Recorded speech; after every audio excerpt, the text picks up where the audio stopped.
A reader asks, what's an example of a product outcome for a non-recurring revenue business? Okay, so let's start at the beginning. I distinguish between business outcomes and product outcomes. A business outcome typically measures the health of the business. It's a financial metric. It's derived from your product's revenue model.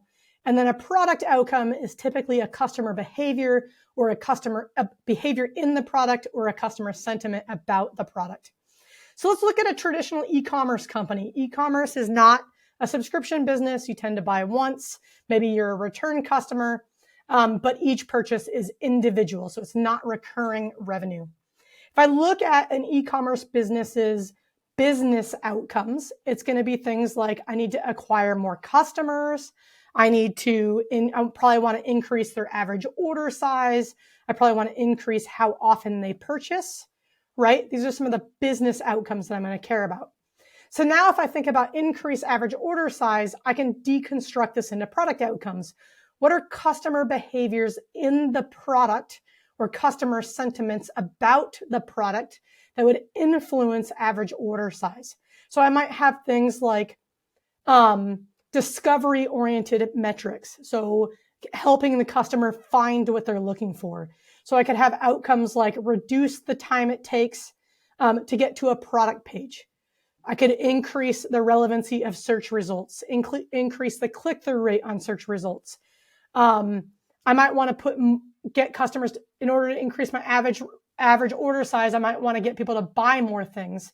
So I might look at increasing the number of times a customer adds something to their shopping cart in a single visit.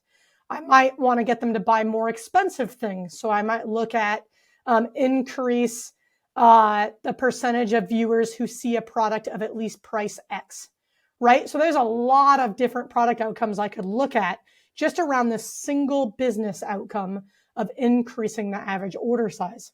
So the key to get to product outcomes is to take a business outcome and ask the question, what are the behaviors in my product that affect this outcome, this business outcome? So if I'm trying to increase average order size, I need to be able to find products that I want. So there's a whole bunch of product outcomes related to that, like reduce the time it takes from search to clicking through to a product, maybe increasing the click-through rate on recommendations. I can increase the desirability of our catalog. I could look at, are people's questions being answered when they're evaluating a product? And all of that is, can I get people to put this in their cart? Right? I could look at selling. I could look at outcomes related to like bundled products. Like what percentage of the time are people buying accessories that go with their primary purchase? Right? So there's a million ways that I can slice this. A lot of this is going to depend on the company's strategy. Are they trying to grow average order price by selling bigger ticket items, more expensive items? Or are they trying to sell like increase average order price by getting people to buy more, right? More items. So a lot of this, again, is we're starting with the business outcome, increase average order price, and we're looking at what are the behaviors in the product. Now, I prefer customer behaviors because they're very concrete.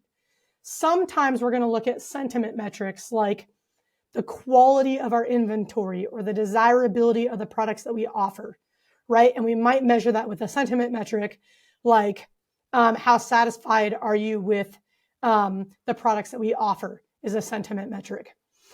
Generally, I prefer a behavioral metric because it's much more concrete, but sometimes a sentiment metric is useful as well. And sometimes we can pair the two because sometimes we can drive a behavior in a way that leads to dissatisfaction.